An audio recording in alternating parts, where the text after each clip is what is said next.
तर सकाळी सकाळी सर्वांना गुड मॉर्निंग, नमस्ते. तर आता आहे मी बद्रीनाथमध्ये. म्हणजे काल रात्री पण रात्रभर झोपलोय, काल दिवसभर झोपलोय, पुन्हा रात्रभर झोपलोय, आज सकाळी उठलोय आणि आताशी कुठेतरी थोडंसं बोलायला येते, नाही तर बोलता येईना. काय होतंय, थंड जे बर्फ आहे ना त्याच्या हवेनी हे नरडंसुद्धा जाम होतंय म्हणजे, आणि छाती पण असा कप झाली घार घार करतंय. बोलता येत नाही, जसं काय ऑक्सिजन कमी असं बी वाटतंय. आणि दुसरी गोष्ट म्हणजे काल हातपाय म्हणजे मला असं चालताच येत नव्हतं, फेडीव नाही काढला तरी चालता येत नव्हतं. आज चालता येतंय, थोडं थोडं बोलता येते. आज चाललोय मी माना गावाला, तिथं भीमसीला आणि जिथून पाची पांडव गेले ते स्वर्गात ते बघून येतो म्हणलं. आणि तोपर्यंत रविदादा संदीप म्हणजे इकडं मंदिराला आम्ही दर्शन घेऊन येतो. चला इथून असं 5-10 किलोमीटर काय असेल ते. तर मी चाललोय माना गावाला, तुम्हाला दाखवतो तिथलं कसं आहे काय आहे. एवढी थंडी आहे, पाणी प्यायला गेलं तर बर्फाचं पाणी आहे, आंघोळीला पाणी लवकर भेटायला, झोपायची सुद्धा सोय नाही. कारण एवढे लोक आलेत की ते जेवढं आहे ना सगळं फुल झालंय. कुठं कोपऱ्यात जशी जागा भेटन तशी 200 रुपयात झोपायचं, आपलीच पांघरून, आणि त्यांचं काहीच नाही.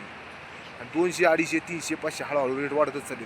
पण लोक यंदा ह्या वर्षी चालू आत्ता आम्ही आलोत ना, एवढे लोक आलेत की लय लोक. तर लय लय, आणि ह्या वातावरणात सगळे लोक खोकते सगळे. रात्री पाहिले ना फुल रूम हॉल फुल झाला, सगळे एक एक झाले की एक एक झाले, खा खा खा खा खा वात. चला तर इथं गाडी पार्क केली, गाडी पार्क करून इथून जायचंय चलत चलत म्हणले. आता इथून जायचं आपल्याला माना गावात. इथं माना गाव इकडल्या साईडला बरं, पण ही आहे इथं जायचं बघा. इथं काहीतरी आहे मंदिर, इथं जायचं. इथली माहिती घ्यावं लागेल.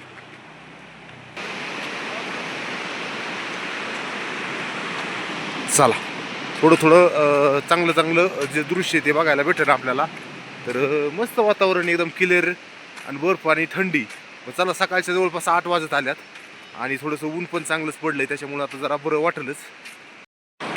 चला, तर असं इतकं बी जाम व्हावं लागत आहे की एका 1-2-3 टी-शर्ट घालून ते करून. तसं तर बघायला गेलं तर बद्रीनाथ इथं जवळच आहे, आणि तसंच मानागाव पण इथं जवळच आहे. आणि ह्याच्यानंतर मानागाव ही प्रथम गाव आहे, म्हणजेच भारतात चिंतकून येताना पहिलं गाव मानागाव.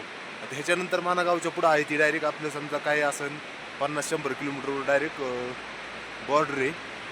बॉर्डर म्हणजे सगळा बर्फच आहे, गावं नाहीत तिथं. आणि तिथं आर्मी राहते फक्त संरक्षण, की तिकडे लोक इकडे कुणी यावं नाहीत म्हणून. आणि सगळं असं उंच उंच बर्फ आहे, त्याच्यातच जावं लागतंय.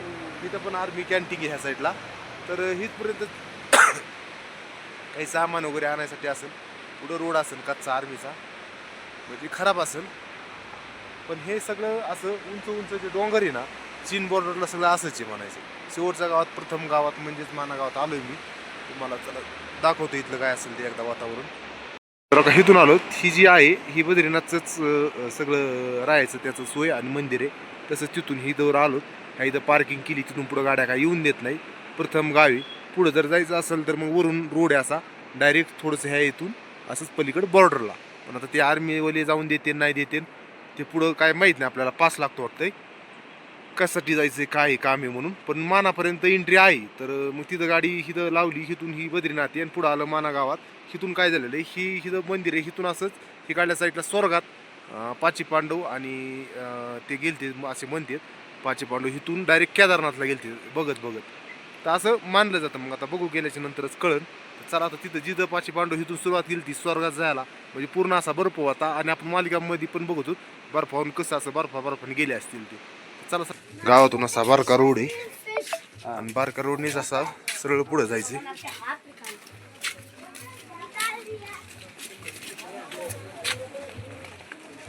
इकडं असे घर आहे, इथं इकडे गाडी पण येत नाही. आणायचं असलं बांधकामाचे गज वगैरे तर असं धरून आणायचं. आपल्याला वाटतं इकडल्यांचं बरं आहे, इकडल्याला वाटत असं ते काढलं बरं आहे. खरी परिस्थिती तर आपलंच बरं आहे असं वाटायला लागले. इतकी थंडीत जर राहायचं असेल रोजचं, तर ह्याच्यापेक्षा जे आहे आपल्याकडे थोडं ऊन आहे सध्याला. काय उन्हाळ्याचे 2-3 महिने तराशी, बाकी पाऊस काळा आणि थंडीचे दिवस चांगले आहेत आपल्याकडं. तसं इकडं लईच थंडी आहे. ही कमीत कमी थंडी एवढी आहे, ह्याच्यानंतर तर बर्फच पडत असतो, मग किती अवघड आहे. त्याच्यापेक्षा असं म्हणायचं की जिथं आहे तीच आपलं चांगलं आहे. भारी भारी म्हणण्यापेक्षा आपलंच सगळ्यात भारी आहे. चला, वर आलो की ह्या साईडला सरस्वतीचा नदीचा उगम मी त्या साईडला इथं वर आलोय पार एकटाच. आणि इथं रोडचं म्हणजे रोड गेलाय वरून एक, तो रोड जातो डायरेक्ट असं नाही का चीन बॉर्डरकडं. तर इथून पुढं आर्मीचीच जायचं ज्यांना जायचं असेल ते फक्त आर्मीचीच परमिशन लागते वर जायला इकडं पुढं. ही शेवटचं गाव आहे आणि इकडून असा रोड आलाय. मेन प्रॉब्लेम हे होतो खोकला इथं आल्या की.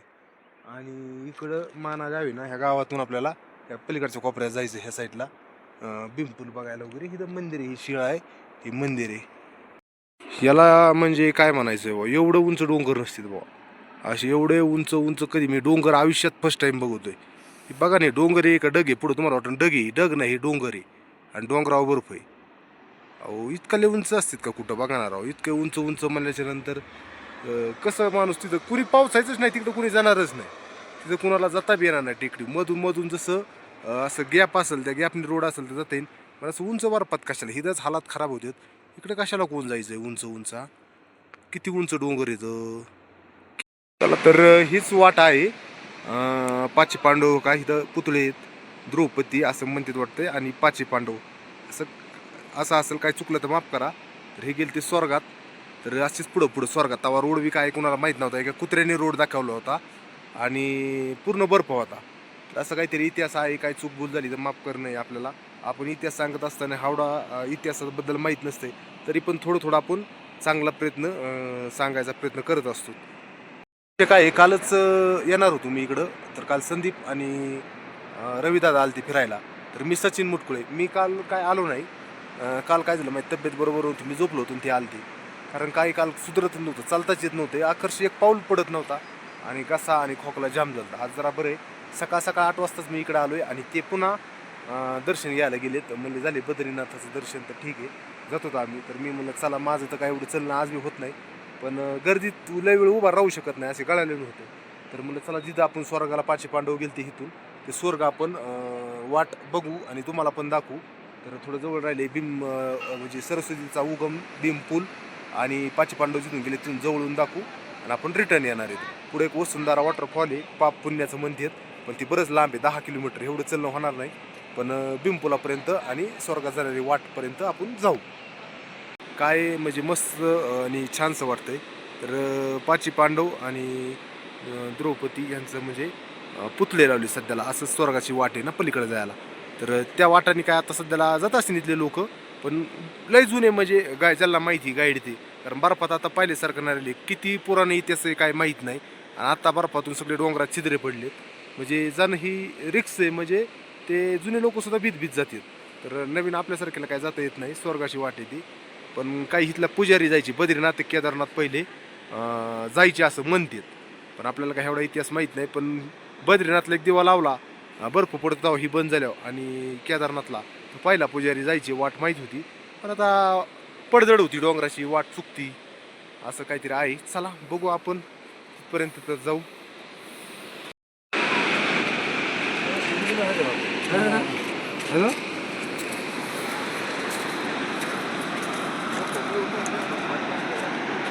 चला तर सरस्वती मातेचं इथं मंदिर आहे आणि ह्या साईडला पाचे पांडवचा रोड आहे स्वर्गात जाणार. तर बघू आपण ते पण बघायचंय.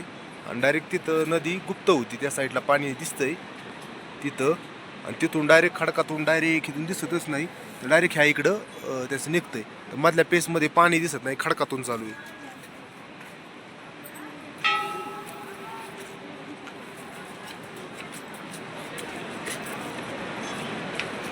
मानलं जातं की सरस्वती नदीचा उगम हिथूनच आहे.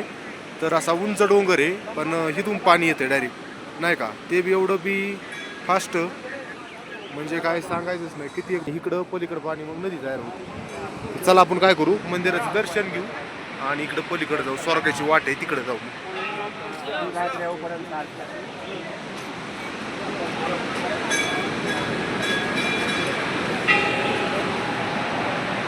लय खतरनाक आहे.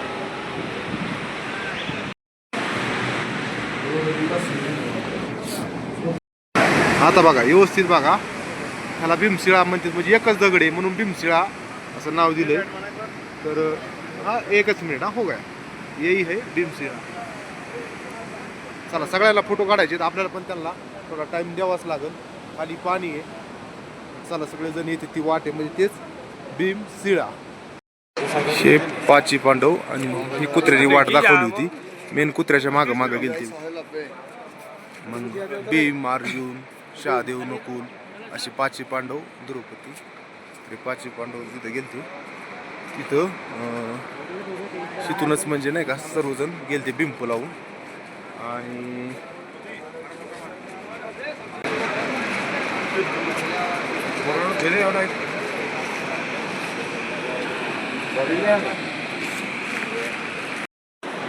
चला तर भीम पूल ते सगळं बघून झालंय. आता निघलोय माघारी. आणि 2 रात्री आणि 1 दिवस मी जेव्हा झोप खाल्ली ना तेव्हा थोडंसं आज बरं आहे. नाही तर ना आता काय म्हणजे ऑक्सिजनला त्रास आहे का? हाय, ऑक्सिजनला त्रास म्हणजे जास्त जर पळण दम लागला ना तर जसा पाहिजे ना आपल्याकडं ऑक्सिजन तसा भेटत नाही. थोडासा गुदमारलेला होतो. आणि दमाने जर चाललं तर मग थोडं एवढं जाणवत नाही. पण फास्ट पळलं की श्वास पाहिजे तेवढा घेता येत नाही. ऑक्सिजन थोडा कमीच आहे. चालता सांगतो की इथल्या माणसांचा मेन व्यवसाय काय. आपण कसं शेती वगैरे करतो तसे तर शेती तर एवढी नाही आहे. बर्फ पडतो तिथं हातशिलाईने सुटर वगैरे बनवतात लहान मुलांची मुलींची. त्यांच्या कपडे थंडी लागतात ना ते स्वतः हाताने शिवतात. आणि अशी दुकान आहेत त्यांची. दुसरी गोष्ट आपलं नवीन जे लोक येतात तिकडे फिरायला त्यांना पाणी, चहा, काही जेवण असं खाण्याच्या वस्तू समजा तर असं. आणि जास्त तर माना गावामध्ये म्हणजे स्वतः हाताने शिलाई ही जी जेवढे बी कपडे आहेत हे मागं दिसते ते सगळे हाताने शिलाई केलेली लोकर आणायची आणि शिवायची. तर ही तेवढी कला आहे. आणि सगळे स्वतः हाताने शिवलेले आहेत, रेडीमेड नाहीत. आपल्याकडे उलट हे शिवलेले रेडीमेड येतं असावं असं वाटतंय. पण हे एकदम हाताने असं इनायचं जसं सुईने आपण गोदडी शिवतो तसं. पाणी, कोल्ड्रिंक्स, चहा, बारीक बारीक स्टॉल. हे बघा पायातली मोठे पाय, बारीक पायातली आणि टोपी लहान मुलांची पायात घालायला. पुन्हा वेगळ्या वेगळ्या टोप्या. हे नंतर रेडीमेड जर्किंग आहे त्यांच्याकडं ते कायला ते रेडीमेडच आलेली आहेत. पण शिवताना हे अशा टोप्या शिवते. पुन्हा हे असं काही मफलर वगैरे शिवलेली भेटल.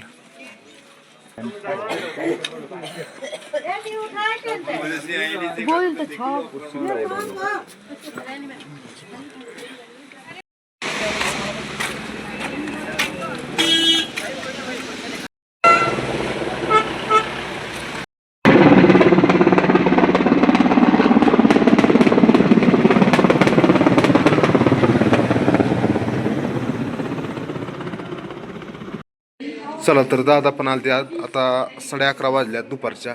दादा आणि मी पण तिकून जाऊन आलो तर दादा दर्शन घेऊन आली.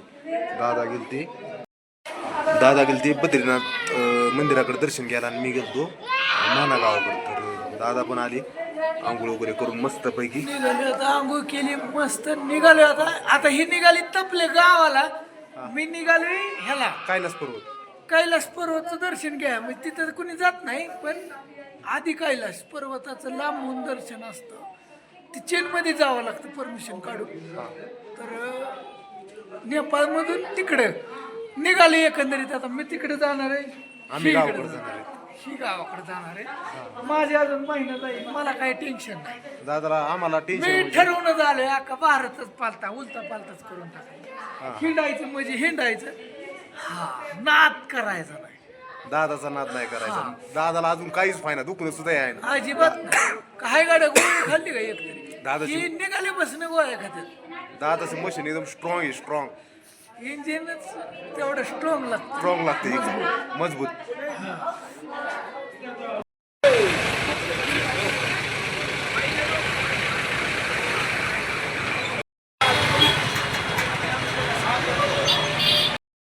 चला आता सध्याला वाजल्यात 5 आणि 5 वाजता आता आम्ही दादा सगळे म्हणजे दादा इकडे जाणार आहेत आणि मी आणि संदीप एका साईडला जाणार आहेत.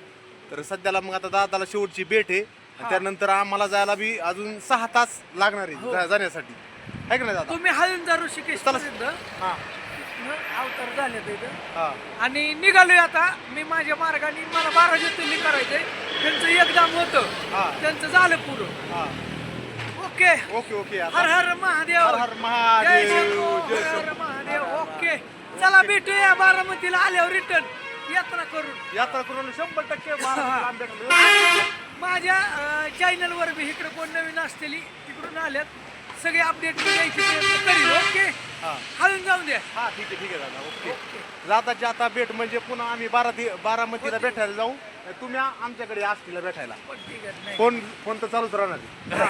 आहे की नाही संदीप? हो बरं बघा दादाचं हेल्मेट लावतेत बघा मस्तपैकी. दादाने असं नाव टाकले ना कुणी बघत आहे की लगेच वाचून हे करतंय बोलत आहे. तर दादा शेवट बाय बाय. मी पुढून टर्न घेऊन चाललोय. हा ठीक आहे. भेटू. हा काळजी घ्या. ओके ओके हा चालतंय. तुम्ही गेले की आम्ही जातो दादा. शेवटची भेट बाय बाय. हा भेटू महाराष्ट्रात. जय महाराष्ट्र. ओके दादा म्हणजे जय महाराष्ट्र. महाराष्ट्रात पुन्हा भेटू. आता दादाचा आणि आमचा शेवटचा एकदम बाय बाय झालाय. आता संदीप पण आम्ही निघालोत ऋषिकेशला आणि दादा चाललेत कैलास पर्वत आहो. तर आम्हाला एवढा टाईम नाही. आता आम्ही गावाकडे निघतो कारण इकडे इतका फुपाटा वारं वादळ सुटलेलं आहे त्यामुळे पटकन ऋषिकेश गाठायचं आहे आणि गावाकडं पण जायचंय. पेरणी ती पाऊस पडलेला आहे. फोन येतात गावाकडून संदीपच्या मागं दुधाचं लोडे ट्रॅक्टरे नांगरायचंय पेरायचंय भरपूर असं नियोजन आहे. तर चला तुम्हाला कंटिन्यू व्हिडिओ दाखवत राहतो. फक्त बघत राहा आवाजच आहे ना काही.